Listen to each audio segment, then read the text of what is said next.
form and political influence from member states. The World Health Organization has rejected these claims, and its Director General, Tedros Adhanom Ghebreyesus, says the withdrawal was just a loss for the U.S. and the world. We're joining on the phone lines. We've been joined by Professor Fred Binka, a clinical epidemiologist and chair of the Ghana Health Service Board. Prof, good afternoon to you. Thank you so much for joining us. From the Ghanaian public health perspective, how could the United States withdrawal from the World Health Organization affect disease surveillance, outbreak response, and health system strengthening in Ghana in general? Well, thank you very much for having me, and greetings to your listeners. This global pact that we have been signing with the WHO allows the world to work as one body. Today, the world is a very small place, and what happens in one part of the world will spread to the other part of the world in less than half a day. The flights are going, people are moving, and so the WHO was a good point that had been established under the UN to bring all countries together. 195 countries have always come together to look at the health challenges and to sign a pact to share pathogens and to detect new pathogens that are showing up in every part of the world. So the American government was part of this process until January last year, that they served the final notice that they were going to leave, and that has matured now, and they will be considered as no longer members. So what it does is that we now do not share information directly with them. In Ghana, the US government has tried to sign a separate agreement with us. So it's gone from multilateral agreements to bilateral agreements. Early last year, the team from the US came and provided a template for us to sign and share pathogens under a bilateral agreement with Ghana. I'm not sure whether that has been signed, but for us directly, we are still under the WHO partnership, right, where we've signed the partnership agreement, and we'll be sharing information with all other countries except the United States. I see. So if we're looking in terms of impact, what will there be, if any? Yeah, so the major impact has been that having made this decision, the United States has withdrawn its funds, its resources that they have been putting into all this. They have been very, very serious supporting countries like Ghana to make sure they can look at the issues of pathogens, new pathogens. You know, pathogens can create a problem. We've had the recent COVID, and everybody, it brought almost the world to a standstill. The only way that is we are able to control that or have an early peek into what is going to happen is if we share these pathogens that we conduct surveillance in our own countries, and we have a pool where people put these things together, and we could see how this is spread across the world. So the major impact is that it's taking away its money, and so some countries will not be able to do some of the work that they do. But Ghana has a system that is championed by the Ghana Health Service and the Ministry of Health, including the universities like Noguchi, KNUST, that have already been set up to try and continue to collect the pathogens across our country. The level of funding, I don't think is going to reduce, but we may need some equipment and some reagents, and that's where some of this will affect our country. So the government has to step up and fill in the gaps to get the right reagents and some of the equipment that will allow us to achieve our goal. Prof, I'd like to thank you so much for your time, sir.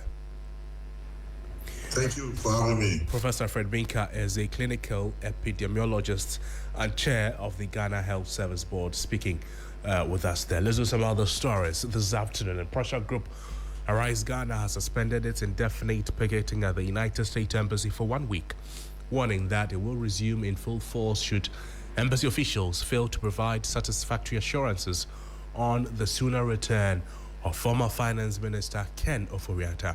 The protesters have for the last 3 days embarked on a series of marches around the U.S. Embassy for the extradition of Ken Ofori-Atta. The conveners have been speaking. My colleague Christian Yale, he will join us right now to talk to us because he's been on the beat from day one. Chris, thank you for joining us. What is the demand of the U.S. Embassy officials on day 3 of the picketing?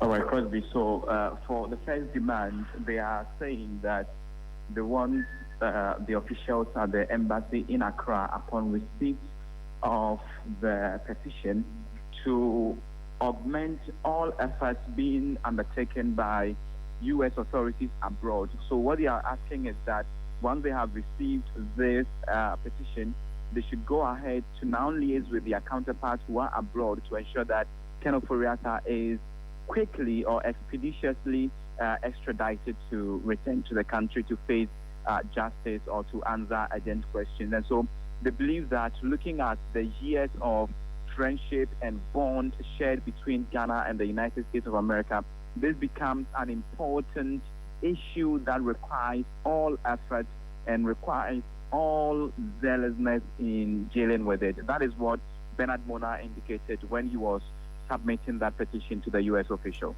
And did the embassy officials respond to the preliminary issues raised by the leadership of Arise Ghana? No, the official did not respond. You know, it was quite a diplomatic move, I should say, because he just received the petition, and all that he said was thank you. He just said thank you, received the petition, and went back inside the embassy. Now, one would have expected that he would even say that once they've received the petition, they would go ahead to transmit it to all the relevant, officers or officials who are directly dealing with the issue. But he just said thank you. You know, a lot of the time for these officials at the embassies or the high commissions, what they would do is that because they wouldn't want to say something they've not prepared or written already on paper, they wouldn't want to say something that would make them commit themselves or later hunt them. So they just ask a few words, receive the petitions, and then they go back inside. So that is what's happened. But what we know right now is that they have suspended that petition, that ticket, and that within the next 1 week, if nothing happens, if they do not receive any assurances, then they are saying that they will go back to embark on an indefinite one until they see Ken Ofori-Atta drop at the Kotoka International Airport. Crosby. Chris, thank you. Thank you so much for speaking with us. Christian Yale is my colleague there, engaging with us there. There's some politics to the camp of the NPP. Now, on Thursday, 5 presidential aspirants of the NPP, they signed a peace pact committing themselves to a peaceful and transparent election process, presidential primary scheduled for January 31. But Dr. Tamaklo said the January 31 presidential primary may be destructive to the party because the fundamental problems of bringing disgruntled members together has not yet been solved. He spoke to 3FM earlier. The so-called top-bottom approach clearly undermines the party's democracy and may lead to discontent among party members. A very sad situation. Fundamental issues within the party before the 2024 election and post-election haven't been addressed. This pact is a distraction from this problem. The entire process appears to crash and will surely compromise the integrity of the upcoming election on 31st January. Mark my word. I foresee the rush electoral building collapsing because of the weak foundation leadership. Firstly, it's unfortunate that my good friend Annan has still not realized that the abysmal performance of the party 2024 happened under his leadership, and the blame must be put on his square. That is the first thing you should know. And his usual tricks has come to speak the Queen's English. That is not what the party. I personally will not be there because I don't believe in the hope. The process should have started from the grass. Grassroots are our party. If we fail to listen to the grass, then we don't have a political party. Among the five, I don't see any of them who are the interests of the ordinary person in Ghana.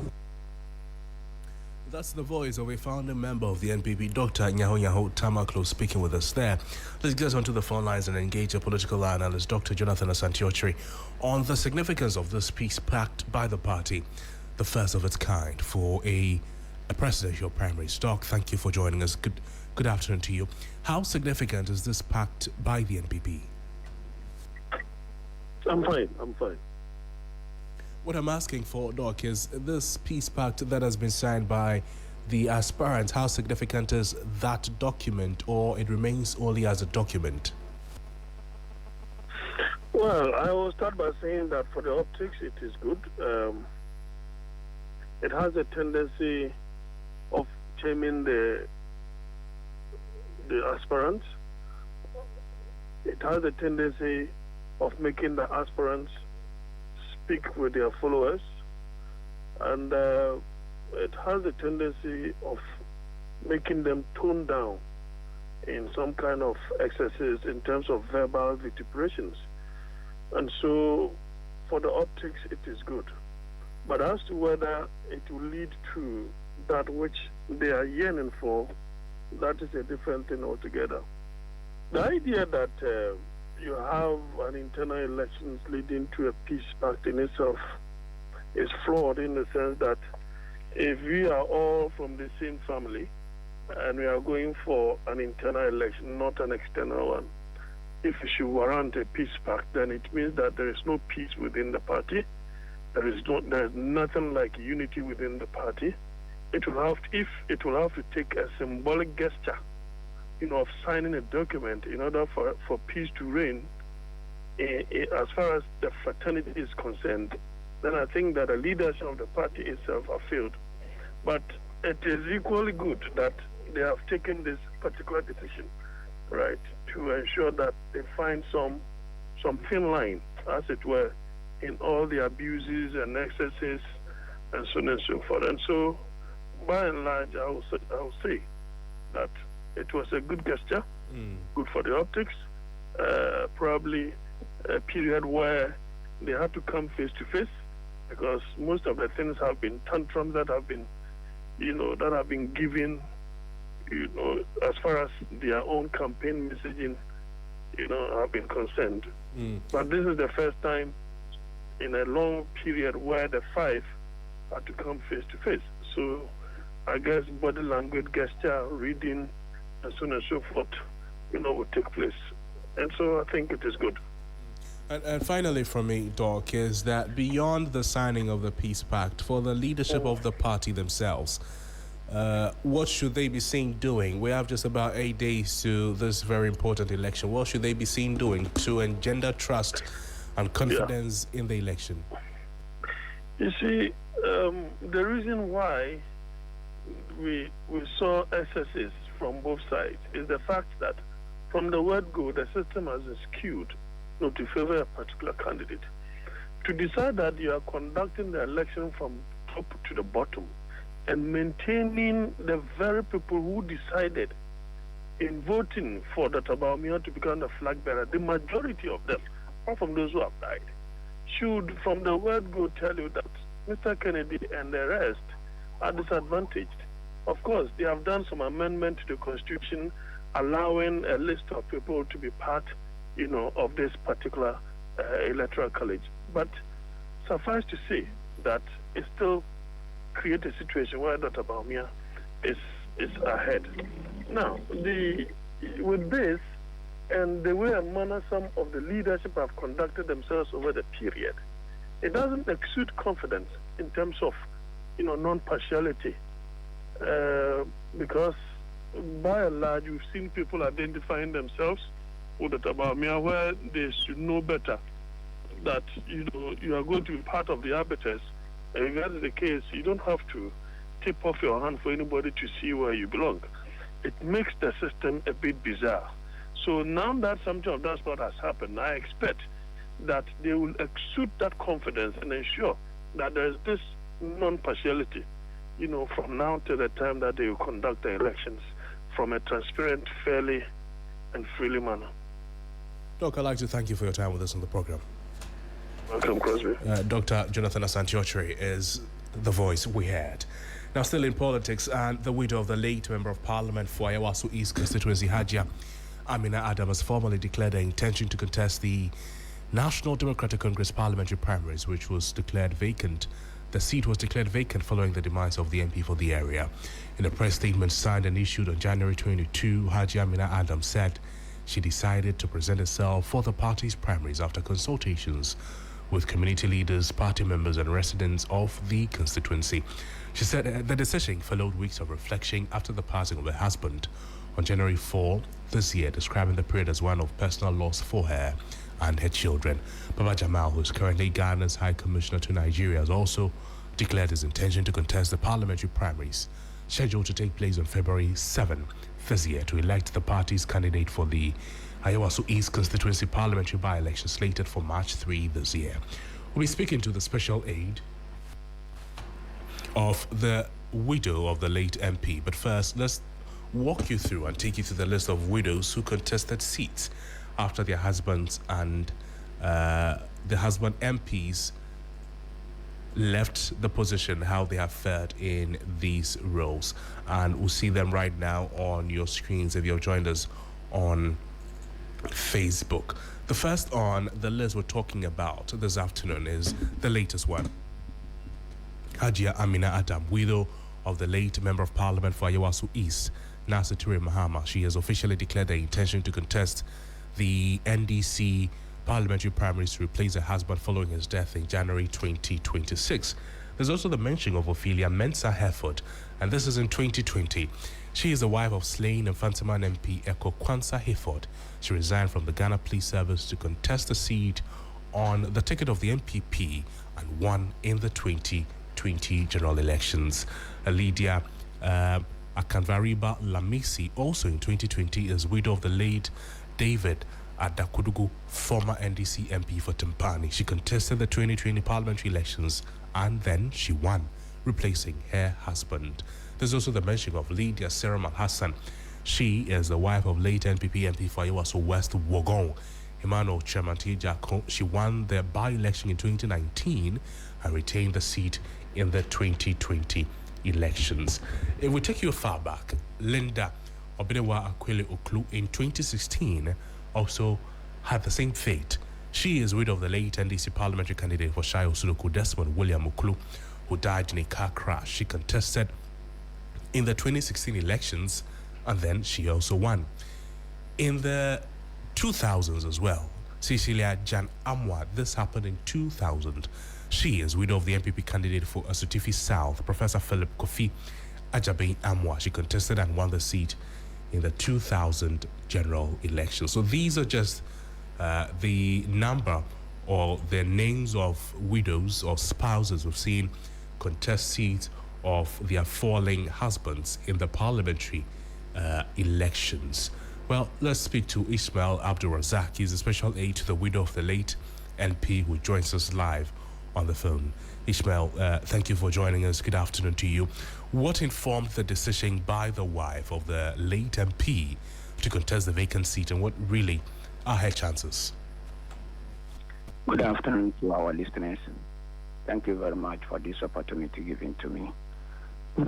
I think she never wanted to contest. It is not her intention to contest the seat. It is the calling of the people when the husband died.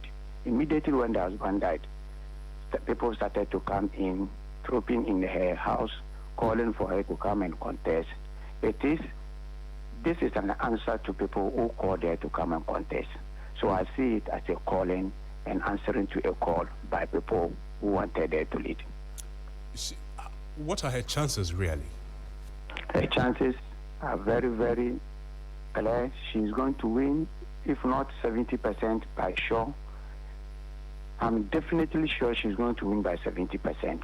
And that is the target by now because she never wanted to contest. It is the delegates who are calling her to come and contest. And when people are calling you, they mean it. Nothing can influence their mind. They mean what they are calling for. And that is what they want to do on 7th February, come next month. Now, Abdul, there are those who are against women inheriting seats of their departed husbands. What do you make of this call for her to rather focus on mourning her late husband in line with Islamic tradition. She has indicated it clear in her release that she will be in the house performing and respecting the husband as Islamic demand. She will not come out and campaign. Those who went there to call for a contest will campaign for her, will make sure she wins the primaries and definitely win the main general election, which is 3rd March next 2 months. The fact of the matter is she has been a very good woman in the community, and her willingness or her calling to lead is something that the community thinks they are going to pay her back for. So she will be doing what she deserves, or she has to be done by Islam, and definitely she will win the election. I see. Ismail, thank you so much for your time with us on the program. Ismail Abdul Razak, a special aide to the widow of the late MP, speaking with us there. This is all the midday news here on 3FM 92.7. Let's do some other stories. And the Court of Appeal has ordered the Inspector General of Police to take immediate steps to promote 40 police chief inspectors who were excluded from a promotion exercise, while others were promoted to the appropriate ranks during a special amnesty between 2008 and 2020. The appeal challenged an earlier decision of the Kumasi High Court, which had dismissed their suit and ruled that a chief inspector was not entitled to automatic promotion merely by attaining higher academic qualifications. Anne Amagatasia is the counsel of the appellants, and she spoke to 3FM a while ago. Let's take a listen to what she said. The matter was held in favor of the police service and the IG. However, our clients who were aggrieved by the decision pursued the matter at the Court of Appeal, and today, as you rightly said, justice was served in their favor. So the court rightly stated that the act of the IGP and the police service was not just. And so in order for justice to prevail, the court said that those police officers be promoted, and also for all their benefits that are due them to be paid to them accordingly. So that was the decision of the court today. And so we are waiting for the full judgment to be able to appraise whatever happened at the Court of Appeal. The voice of Anne Agbesiasia, the counsel for the appellant, speaking to us there. Now, before we go, lives of members of the task force set up to man the Zongo junction area are in danger. In the space of a week, 2 of them have sustained knife cuts from pedestrians who resist attempts to drive them away from crossing the highway. The Nkwantanang Madina Municipal Assembly deployed the task force and security personnel to the Madina Zongo junction area to enforce the use of the footbridge. The initiative, which began in December 2025, was aimed at improving pedestrian safety and prevent fatal accident by forcing pedestrians to stop crossing the road illegally. As now I engage my colleague George Queening, who is on the ground for some live updates. George, thank you for joining us. Tell us what is currently happening at the point, and why are people attacking them? The lives of members of the task force are in danger, and so in a space of 3 days, 2 of them have sustained knife attacks, and they are in cases where some even want to threaten them with guns. And I want one of them to speak to us live. That is a victim. Tell us what happened on that day. Yes, the guy came to cross, and we told him we don't cross this time. Here we were crossing, so he should go and use the footbridge. And he said, no, since they have crossed the first street, you should allow him to come to the middle and cross the next one. I said, no, that one will not happen. So all of a sudden, he wants to push the officers and use the force. So I also come in and say, oh, please, since they tell you to go back, please, just So I also try to hold him and say, please go back. Then he tried to use something in his hand and scratched me and say, no one can try him, but we don't fight here. We just want the people not to cross. So my intention is not to cross. Whatever you do, we just get you back. So we finally get him back. And he even went to police station that we have been beating him or whatever it is. He's saying, whatever it is. But, so far so good. The work is going on with all these challenges. And somebody can come and try with knife, with guns, and anything, anywhere that we are, they try to get us that they want to try. You can see somebody a little here, but they are trained. to maybe you get that you want to beat him, but maybe you also do something that is only more than your own. So we are here not to beat people or whatever, but we want to let the people go back, not to cross the street, but use the footbridge. So is it true that sometimes they use guns?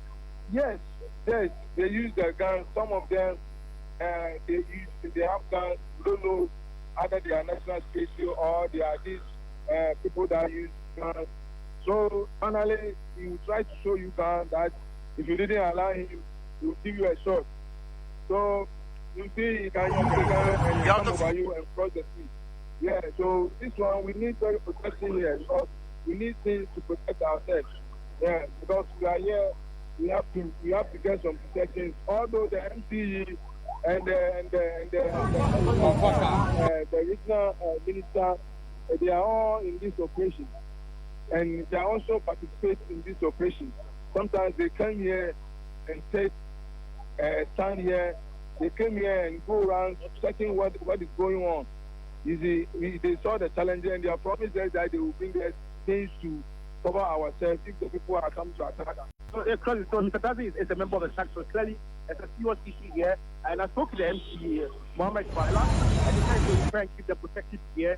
And what's at it to ensure that their first intention was to make sure this very place is run by military personnel. So it seems to go back to that very, earlier, discussion. George Greening, thank you so much for your time with us. George Greening is my colleague speaking to us from the Madina Zongo Junction area, ending the midday news here on 3FM 92.7. There's more news on our website, 3news.com. My name is Noble Crosby Annan. Business News is up next with Michael Obodu. Have a great afternoon.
Hello there, good afternoon and welcome to Business Daily on 3FM 92.7. Coming up, a Bank of Ghana cautions against risky use of virtual assets as Ghana prepares for full regulation of digital finance.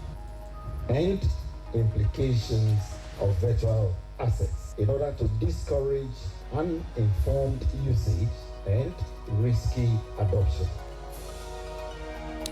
Meanwhile, Securities and Exchange Commission, SEC, and Bank of Ghana partners on virtual asset regulation. A commitment to promoting informed participation and financial literacy, supporting innovation within clear, predictable, and proportionate regulatory framework, encouraging collaboration among regulators such as Securities and Exchange Commission and Bank of Ghana. Plus, government returns to Treasury bill market today, seeking to raise almost 10 billion cedis amid surging demand. I am Michael Obodu. Details of these and many other stories coming up shortly. Please stay with us.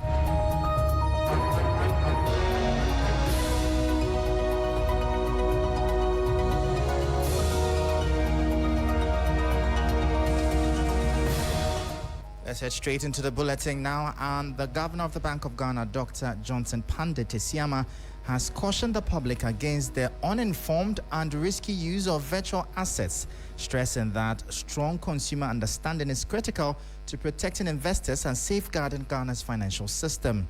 Speaking at the launch of the National Virtual Asset Literacy Initiative in Accra, Dr. Tesiama said regulation and enforcement alone cannot address the risks associated with virtual assets unless users across the ecosystem clearly understand how digital assets work and the implications of their use. He explained that the passage of the Virtual Asset Service Providers Act marks a major step in Ghana's financial sector development, but warned that without nationwide education and awareness, innovation in the virtual asset space could expose consumers and the broader economy to avoidable risks. North Valley, I'm told, is a carefully designed initiative which is led by the Bank of Ghana in collaboration with SEC and key knowledge partners from academia and industry. It is guided by two key policy objectives. First is to strengthen institutional capacity on virtual assets and enabling technologies, particularly blockchain, which is to support effective regulation, supervision, and policy formulation.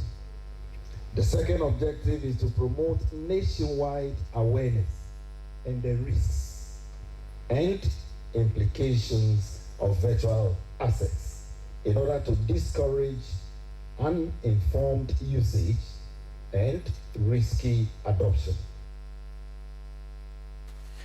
That was Governor of the Bank of Ghana, Dr. Johnson Pandit Isiama, speaking there. Meanwhile, the Director General of the Securities and Exchange Commission, James Kluche-Afeji, says the Commission will work closely with the Bank of Ghana to guide market operators, protect investors, and ensure the orderly integration of virtual assets into Ghana's financial system. The National Virtual Asset Education Manual, which is being launched today, will contribute to that vision by providing a structured foundation for public education, policy dialogue, the stakeholder engagements. It will demystify virtual assets, clarify key concepts, highlight emerging use cases, and outline the legal and regulatory architecture, and also highlight the key risk considerations that must guide responsible adoption and usage. The National Virtual Asset Literacy Initiative reflects a commitment to promoting informed participation and financial literacy, supporting innovation within clear, predictable, and proportionate regulatory framework, encouraging collaboration among regulators such as Securities and Exchange Commission and Bank of Ghana, the industry, academia, and consumers.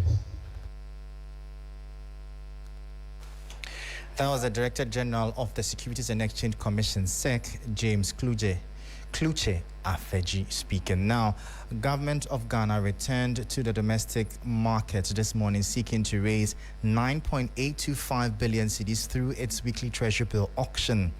The ambitious target comes on the back of an exceptional start to the year for the money market. The following 3 Business News Desk report has more. According to the Bank of Ghana BOG data, the first 3 auctions of 2026 were significantly oversubscribed, with investor demand consistently outpacing government targets by double-digit percentages. The auction covers the traditional 3 tenors, offering investors a mix of short and medium-term instruments via the 91-day, 182-day and 364-day bills. Analyst attributes the high appetite for government paper to improving macroeconomic indicators and a flight to safety among institutional investors. As the 2026 budget pivots from stabilization to transformation, the government is increasingly looking to the domestic market to fund its project's fiscal deficit while avoiding more expensive international capital. With inflation down to a single digit of 5.4%, real returns on T-bills are becoming more attractive. The banking sector, having largely met recent recapitalization hurdles, is flush with liquidity and seeking stable assets. The government's commitment with 1.5% surplus has boosted confidence in debt sustainability. While yields have shown signs of softening in recent weeks, they remain a preferred choice for fund managers looking to lock in returns ahead of further anticipated cuts to the monetary policy rate. And that was a 3 Business News Desk report. Now, the Minister for Trade, Agribusiness and Industry, Elizabeth Ofori-Atta, has announced a major push to revitalize Ghana's idle public assets through a mix of capital market investment and technical restructuring. The minister revealed that recruitment is underway for transaction advisors to assess defunct state-owned enterprises. A primary focus remains the Commander Sugar Factory, where an interim management team has already begun a technical evaluation to bring the facility back to life. To bridge the funding gap for stalled projects, the government plans to raise $200 million from capital markets. The move is designed to protect existing public investments and ensure the completion of high-priority industrial works. Minister Ofori-Atta also provided an update on the Ghana Exim Bank, noting that of the 304 million cedis disbursed in 2025, 107 million cedis has already been recovered. She emphasized that the ministry is aggressively pursuing the retrieval of legacy loans to reinvest in the economy.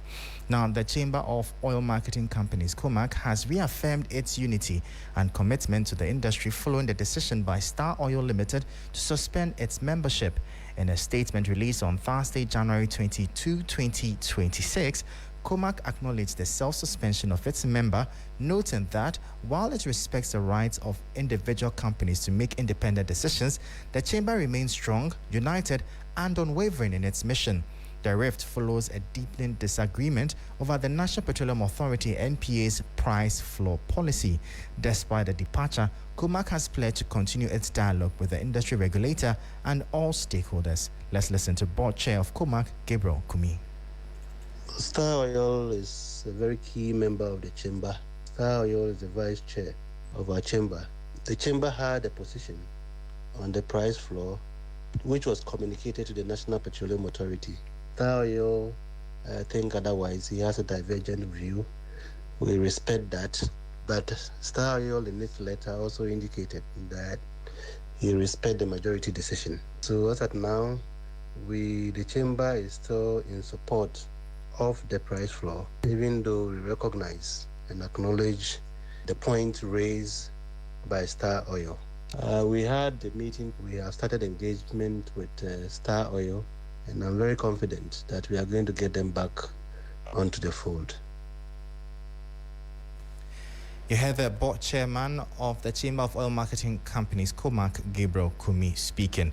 Now, the newly sworn-in president of the Ghana Insurance Association, Boatema Bafo-Ewa, has issued a candid call to action for the insurance industry to confront the uncomfortable truth of its marginal footprint in the national economy. Bafo-Ewa, who is also the CEO of Star Assurance, highlighted a stagnation in insurance penetration, which has remained at approximately 1% of GDP.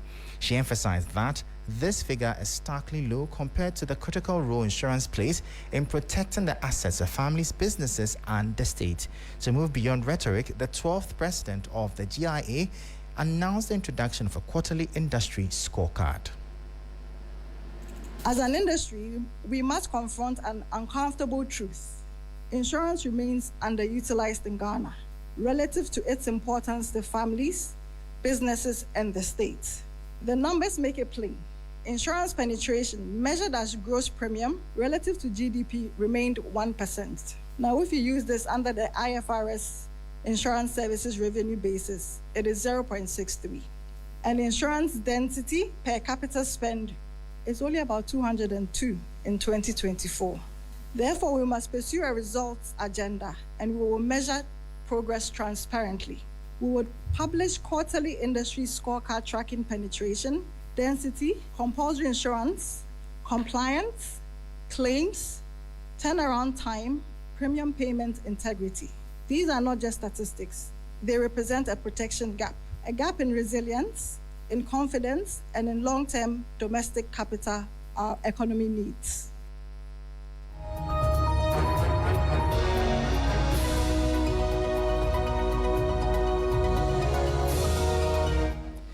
You heard the president of the Ghana Insurance Association, Boatema Bafo-Ewa, pledging transparency to tackle low insurance penetration. And that's how we bring an end to today's edition of Business Daily here on 3FM 92.7. For more business stories, please visit our website. It's 3news.com/business. I am Michael Obodu. Thank you for tuning in. As always, please stay safe.